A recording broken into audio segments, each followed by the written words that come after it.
राहुल, तुम क्यों नहीं समझते?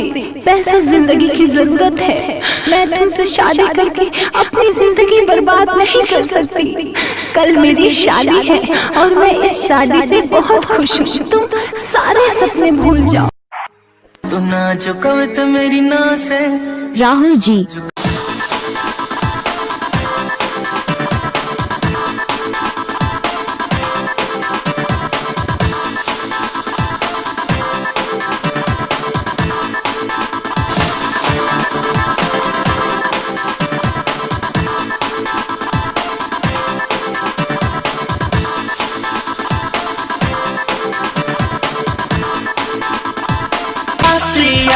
लुकाबो दूरे गई लुकाबो बसतई लुकाबो जन हो याद कई लुकाबो भूले गई लुकाबो खूब रोई लुकाबो जाने हो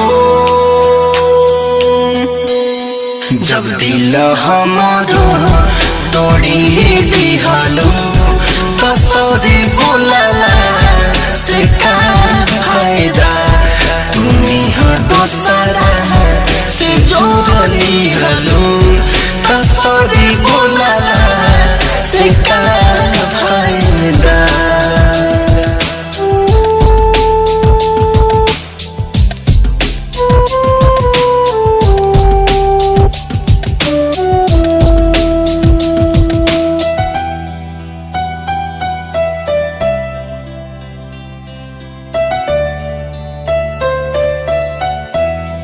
कब हो अनजान बन के तुम बगल से हो के चले जालू बेरी बेरी कके गलती तू पल पल में बदल जालू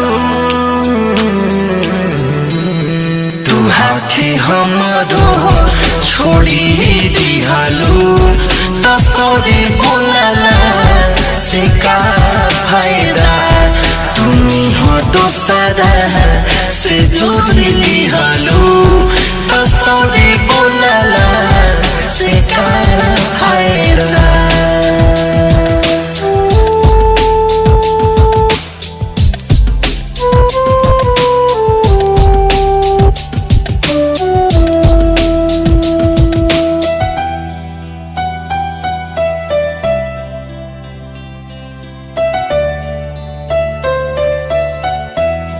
तोहे जितना चाहिए हो ना उतना के हो चाहिए हो मिठू निर्मल धनम जय के तू कब कहिला ताराए हो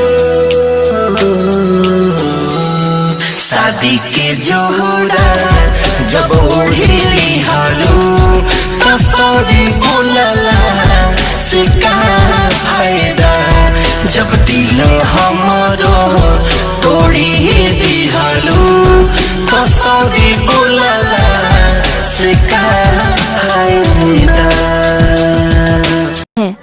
जिसकी मैं बात कोई टाल को नहीं सकता राहुल जी।